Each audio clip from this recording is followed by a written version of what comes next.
Hello दोस्तों, नमस्कार। तो दोस्तों आज बात करने वाले हैं भोजपुरी के ट्रेंडिंग स्टार खेसारी लाल यादव के बारे में। तो दोस्तों एक चीज़ मैं बता दूं खेसारी लाल यादव के बारे में कि खेसारी लाल यादव का कल एक सॉन्ग आ रहा है आवारा बलम। तो दोस्तों खेसारी लाल इंटरटेनमेंट पे ये गाना आएगा आवारा बलम। तो आप लोग कल देखना ना भूलें, सुनना ना भूलें। अगर हमारा वीडियो अच्छा लगा हो, अगर आप हमारे चैनल पे नए आए हो तो प्लीज़ चैनल को सब्सक्राइब कर लीजिएगा भैया।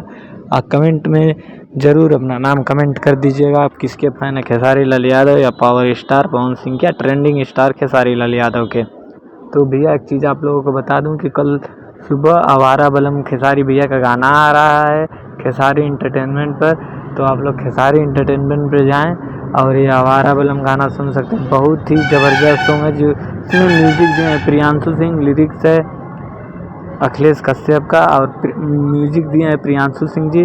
तो आप लोग देख सकते हैं बहुत ही ज़बरदस्त इसका पोस्टर आज लॉन्च हुआ है खेसारी लाल इंटरटेनमेंट पे। बहुत ही ज़बरदस्त ये सॉन्ग है जिसे खेसारी लाल यादव ने खुद गाए हुए हैं।